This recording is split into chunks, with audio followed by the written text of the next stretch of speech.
to my living room for more of our daily warm-ups with Mrs. Groom and her violin.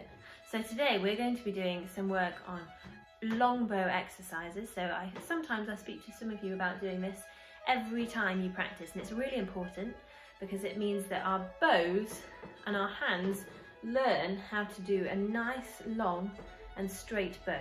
Okay, so first things first, try and get your nice violin posture. So we've talked about that before in one of my other videos about posture.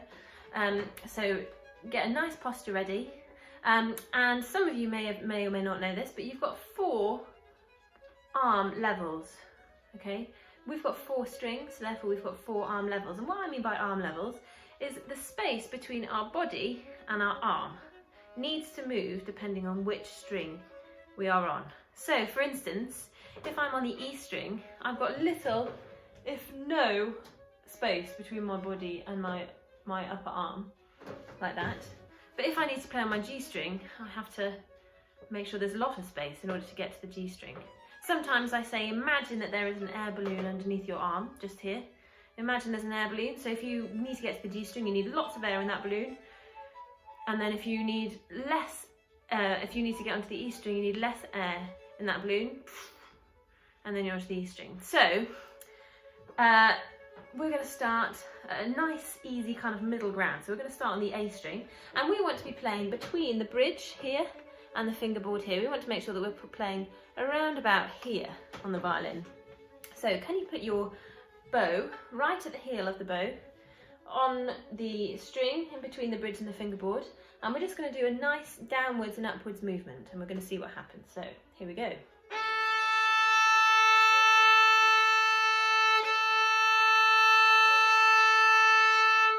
Okay, there we go. So in order to keep our bow nice and straight and always between the bridge and the fingerboard, our bow cannot just go simply down and up, because what happens then is we end up going round the corner of ourselves and our bow ends up at sort of this kind of angle, and then we get kind of a fluffy sound coming out. So we want to make sure that that sound is always really clear.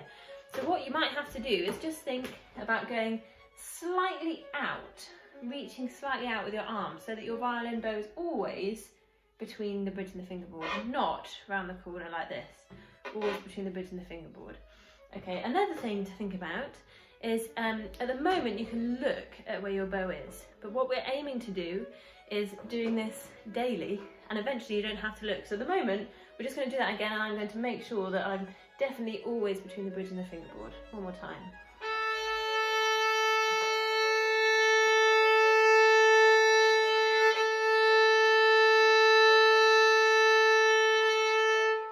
Okay, great. And notice that I didn't just rush through that exercise, I did it nice and slowly. And one exercise you could do at home is seeing how long you can eke that bow out for. It's quite a good exercise, really good for bow control.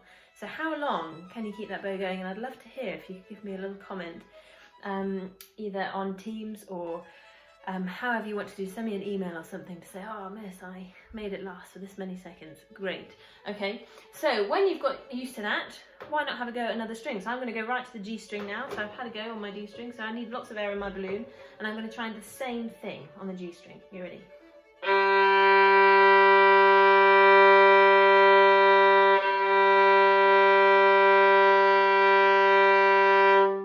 Okay, and when you've done that on all 4 strings that you can do at home, have a go this time at not looking at your string and looking away, and seeing if you can manage to do this without looking at your string. See if your arm can feel it. So I'm going to do this on the D string now.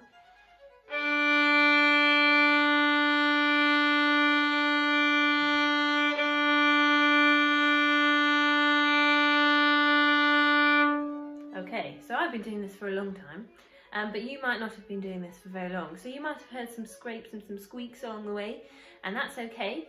That just means that we've got to do a bit more of it.